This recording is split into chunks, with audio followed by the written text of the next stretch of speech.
Good evening, everyone. I'm going to jump right into it. Maybe the title's controversial. I don't know. I'm not concerned about it. But the next time you are witnessing to a Catholic, a Roman Catholic, or having a discussion with a Roman Catholic, and then they turn to you and say, well, which King James Version are you reading? I think the easiest response to that is, which Catholic Bible are you reading? Ask them which version of the Roman Catholic Bible, which one are they reading? Are they reading the Douay-Rheims, the Challoner-Rheims, the RSV Catholic edition? Which one? Because when they accuse you of all of your Bibles being corrupt, and by the way, after 1882 they were, but when they argue this point, I'm fascinated by this. Now, we have a family member, and I'm not against this family member. I don't hate this family member.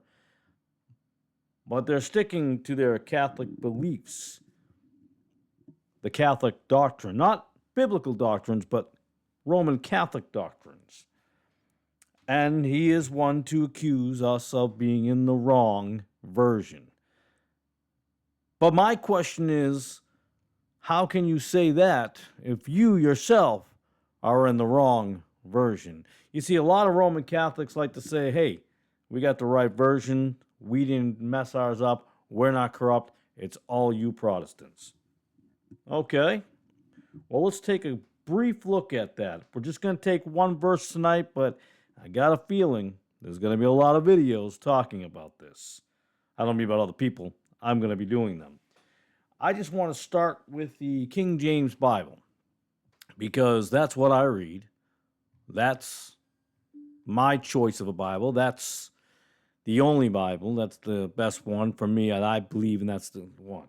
Now it reads in Matthew 1:25, and knew her not till she had brought forth her firstborn son, and he called his name Jesus.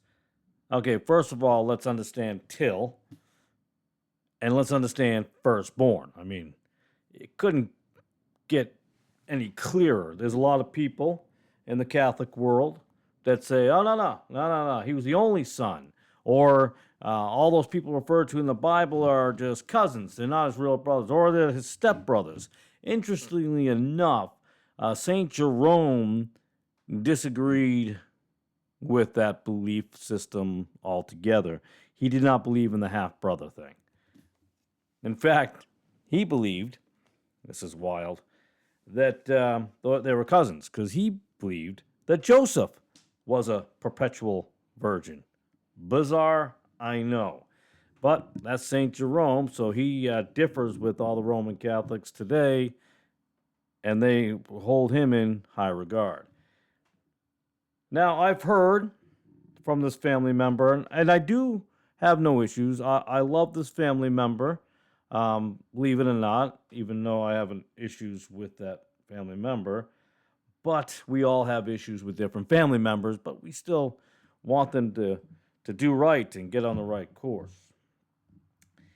But firstborn means exactly what it does.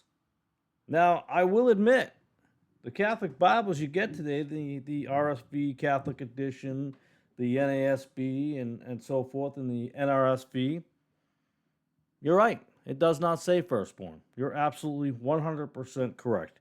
Let's read the Douay-Rheims. Remember, Douay-Rheims is the creme de la creme, right? That's the big one. That's the big one. And we're going to read from the Douay-Rheims right now, which I have a physical copy of, and I have an online copy. I have both. Well, I guess we all have an online copy because you can go online. But I have the physical copy as well. And it reads in the Douay-Rheims, and he knew her not till she brought forth her firstborn son, and he called his name Jesus. Well, it seems pretty easy, right? Well, not too long after, well, maybe a little after, a man named Richard Challoner, I'm not going to get into his whole bio, he's a big-time Catholic in the day. He came out with the Challoner-Rheims. He basically wanted to update it and make it a little easier to understand. And he used the Latin Vulgate to do this, as well as the Douay-Rheims as the Latin Vulgate. Now, how often do you hear from not just Roman Catholics, but others, but the King James has been changed. Oh, it's been updated, and then you made it easier, so you're not really reading the 1611. Well, I guess we can accuse the Roman Catholic Church of the same thing, because they updated theirs in the Challoner-Rheims from the Douay-Rheims. And it even changed after that. And the Challoner-Rheims reads, "And he did not know her till she brought forth her firstborn son, and he called his name Jesus." He, by the way, being Joseph. So, interesting. Till is there. Firstborn is there.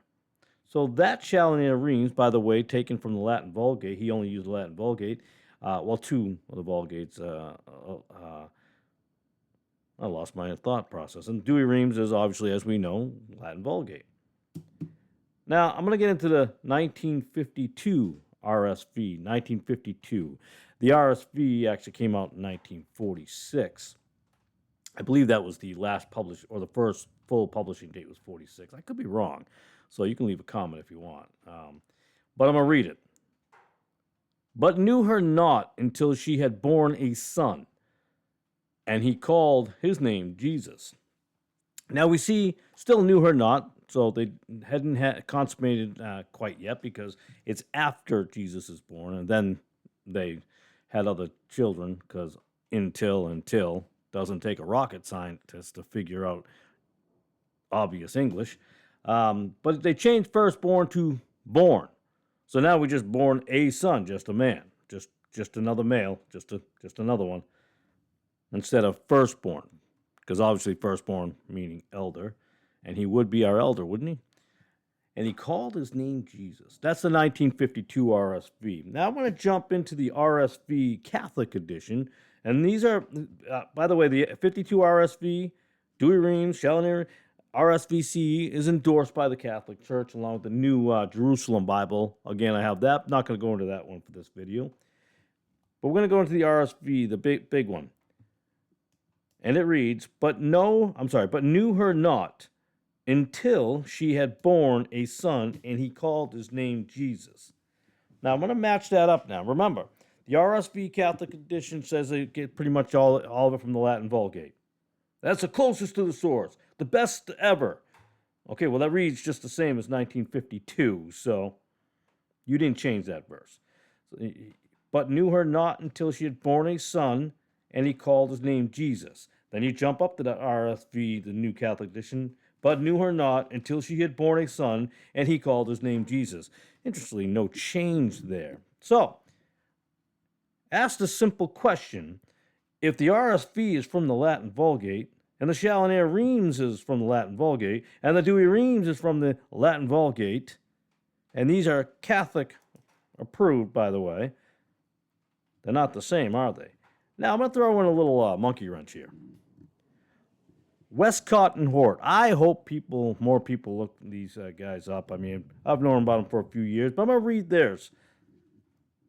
And knew her not till she had brought forth a son, and he called his name Jesus. So they got brought forth instead of had born. Brought forth a son. Now, Westcott and Hort, that's 1881. And that, my friends, is where you get the change. Westcott and Hort are directly connected with the Catholic versions, along with, don't forget, Eberhard Nessels, who messed up a few things there, no doubt about that, and Tischendorf. And that's what Catholics do not seem to understand. Now, I'm going to get a lot of pushback on this, perhaps, but that's okay. You, as a Roman Catholic, cannot, well, you could, but you'd be wrong. You cannot go after the King James people saying, oh, well, what version are you reading of the King James? Because you know it's constantly changed. Well, as a Bible-believing, born-again Christian who follows King James Version, you can easily ask the exact same question. And if there's someone saying to themselves right now, okay, so that one verse, oh no, there is more. We will get into more down the road. Now, you already know that I made the videos about ESV and the changes there. But understand the ESV and where that comes from. ESV also comes from the lineage of Westcott and Hort, who, under the guise or the lie of making the King James a little up to date, well, anyone who studied it, really studied it, knows that that is a fallacy. It's an absolute lie. So, your original Catholic Bible for you Roman Catholics out there, and I do love you. I do not hate any one of you. I hope you repent and change from where you are. But you cannot, or you should acknowledge at least, that you also do not follow what you accuse others of. You do not follow the original Douay-Rheims. You do not follow the original Catholic Bible. So when you go around saying, oh, well, do you read 1611? You don't read 1611. Well, you don't read the Douay-Rheims. And you definitely don't read the Challoner-Rheims, which is way after that. You read an ecumenical Bible. You read Westcott and Hort. All right, well, that is my video tonight. I think it's a short one, but we will get into more. Now, this is not about hating, by the way. I don't want anyone to think, oh, you're just trying to attack Catholics. No, I'm not trying to attack Roman Catholics at all. All I'm saying is if you're going to make an argument against somebody else being in a different or a mistranslation, you have to now admit that you also are in a mistranslation, a wrong translation, an error in your translation, because you have to either say the Douay-Rheims is a lie and wrong, and the translation is incorrect, or you have to admit the Catholic Bibles of today are a lie or incorrect. What do you do? If you say both are from the Latin Vulgate, but they don't read the same, got a problem. I appreciate your time as I always do. I hope this is somewhat helpful to some folks. And I'm glad I'm going to be doing these. I didn't know what series I would be coming up with next, and this is it. This is what I'll be working with. This is what I'm going to be tackling and pointing out. I do have to give credit to my wife. My wife gave me the idea. Uh-oh. Ooh, should your wife control you? No. Wow, I'm being sarcastic. My goodness, I got to get rid of that sarcasm. No, but my wife is a brilliant woman, and sometimes I listen to her, and sometimes I don't. Sometimes I think she has an excellent idea, and I think we'll work on it. Or other times I'm like, yeah, it's not where I'm going. I'm going a different direction. No, thank you. But when she brought this to my attention with a family member, it really spurred me. Not made me mad. I'm like, yeah, you know what? This needs to be addressed. Not for just one person, but for anyone who's willing to listen. And with that, thank you for listening. God bless, and have a beautiful evening. Good night.